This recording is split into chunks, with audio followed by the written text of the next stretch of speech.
নমস্কার বন্ধুরা, আর একটা নতুন ভিডিওতে আপনাদের সবাইকে স্বাগত। সকালে ঘুম থেকে উঠে চোখ খুলেই কোন কথাটি বলে হাততালি দিলে সারাটা দিন ভালো কাটবে, এমনকি সব রকম বিপদ দূরে পালাবে, এই প্রশ্নের উত্তরই আপনারা খুঁজে পাবেন আজকের এই ভিডিওটির মাধ্যমে।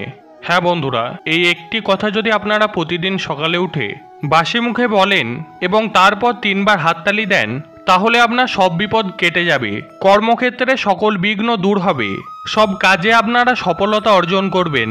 তবে সেই উপায়টি নিয়ে আলোচনা করার আগে আপনারা যারা এই চ্যানেলে নতুন তারা অবশ্যই চ্যানেলটিকে সাবস্ক্রাইব করুন এবং বেল বাটনে প্রেস করুন এরকম আরও অনেক নতুন ভিডিও নোটিফিকেশন পেতে। ভিডিওটি থেকে ভালো লাগলে অবশ্যই একটি লাইক করবেন এবং সবাইকে শেয়ার করবেন যাতে তারাও ভিডিওটি থেকে উপকৃত হয়, এবং কমেন্টে জয় বাবা লোকনাথ লিখতে ভুলবেন না। এবার চলুন জেনে নেওয়া যাক যে সেই উপায়টি কি। এই উপায়টি জানবো একটি ছোট কাহিনীর মাধ্যমে। সুজিত নামের এক ব্যক্তি ছিলেন যার গেঞ্জির ব্যবসা ছিল। এই ফেব্রুয়ারিতে 5 বছর পুরো হয়েছে। এখন বিক্রি বাটরা ভালো, ব্যবসা ক্ষেত্রে তার নামডাকও হয়েছে। এই এলাকার বেশ কিছু বেকারকে তিনি নিজের কারখানায় কাজও দিয়েছে। কিন্তু কে বিশ্বাস করবে, 4 বছর আগে দুবেলার খাবার জোটাতে গিয়ে হিমশিম খাচ্ছিল সে। সুজিত একসময় প্রাইভেট কোম্পানিতে চাকরিরত ছিল। সেখানে যে হারে সে কাজ করত, মাস গেলে সেই পরিমাণের আয় ছিল না। চিরকালই নিজের কিছু একটা করবে বলে সে ভেবে এসেছিল। অন্যের কথায় মাথা নত করে থাকার মানসিকতা ছিল না তার। অবশেষে কিছু টাকা জমিয়ে গেঞ্জির ব্যবসা শুরু করে দেয় সে। মেশিন কিনে বাড়িতে বসায়। প্রথমে 2 জন কর্মচারী রাখে সে। অনলাইনে স্বল্প বিস্তর অর্ডার পাচ্ছিল। সেই হিসাব মতো 3 জনে মিলে টুকটাক চালিয়ে নিচ্ছিল। কয়েক বছর আগে সুজিতের বাবা স্ট্রোক হয়ে শরীরের একটা দিক প্যারালাইসিস হয়ে গেছিল। তাই এখন 2 জন যমজ বোন, মা বাবা সহ এই ছোট্ট সংসারটির দায়িত্ব সুজিত নিজেই নিয়েছিল। সবকিছু ভালোই চলছিল। এইভাবেই কেটে যায় প্রায় গোটা একটা বছর। তারপর একটা বড় কোম্পানি থেকে বড় মাপের অর্ডার আসলো সুজিতের কাছে।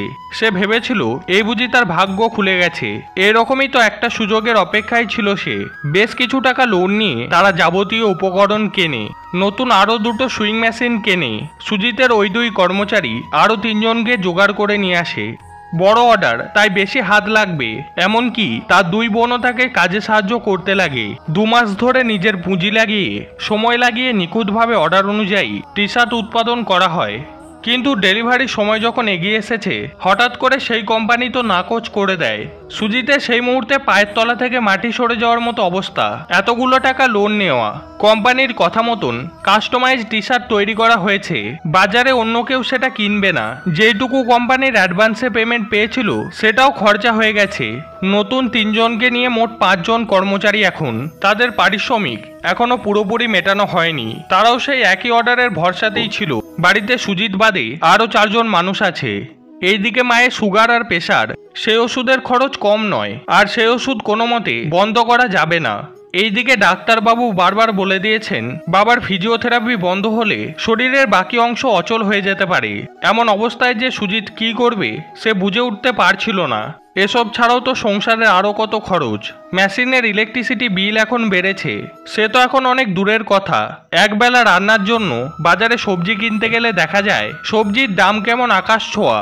সুজিত নিজেকে একবারে দিশেহারা অবস্থায় পায়।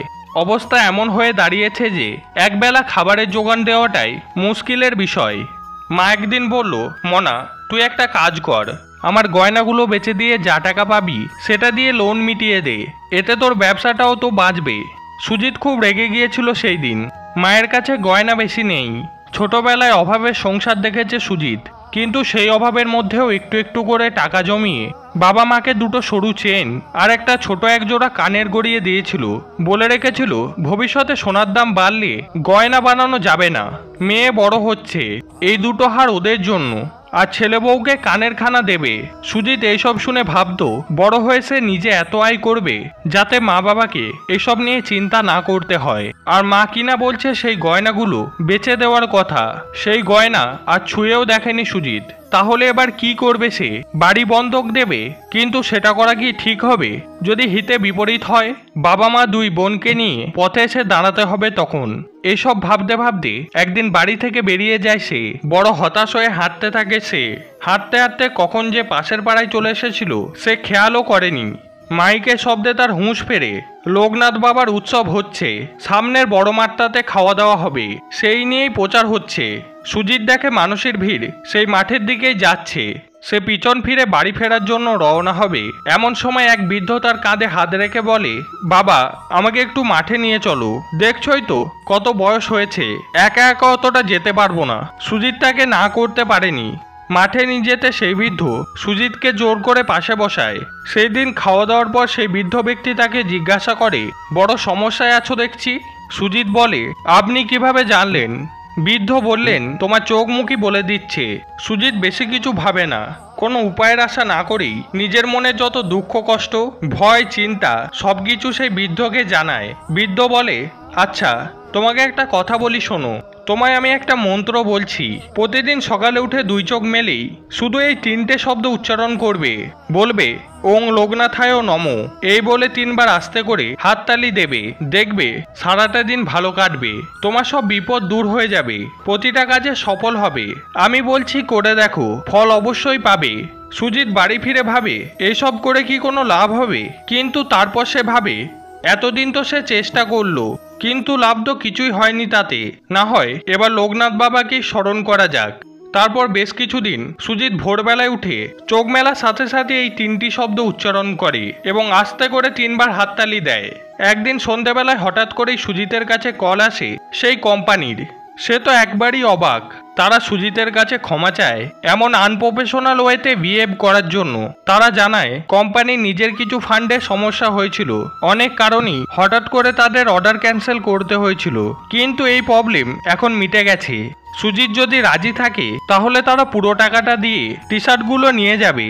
সেই দিনের পর থেকে এই গত 4 বছরে সুজিতকে আর পেছনে ফিরে তাকাতে হয়নি কখনো।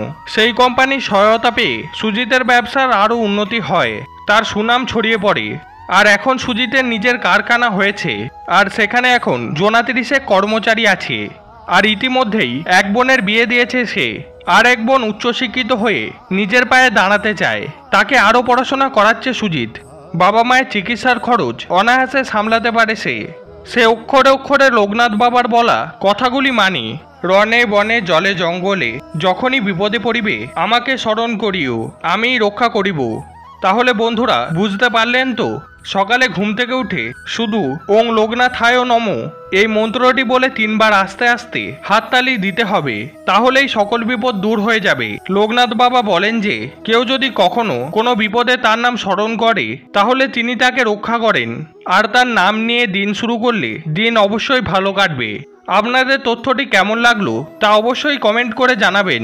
এবার চলুন কিছু অনুপ্রেরণামূলক উক্তি শুনে নেওয়া যাক। কখনো না বলো না, কখনো বলো না আমি করতে পারবো না। তুমি অনন্ত এবং সব শক্তি তোমার ভিতরেই আছে, তুমি সব কিছুই করতে পারো। প্রত্যেক মহান ব্যক্তি তাদের চূড়ান্ত সফলতা অর্জন করেছে তাদের চূড়ান্ত ব্যর্থতার এক ধাপ পরেই।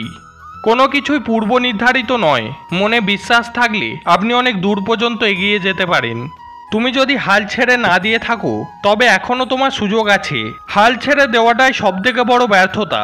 তো বন্ধুরা ভিডিওটি দেখে যদি ভালো লাগে তাহলে ভিডিওটিকে অবশ্যই একটি লাইক করে দিন, আর এই চ্যানেলে নতুন হয়ে থাকলে চ্যানেলটাকে অবশ্যই সাবস্ক্রাইব করে দিন। তো সবাই ভালো থাকবেন, সুস্থ থাকবেন। জয় শ্রীকৃষ্ণ, রাধে রাধে।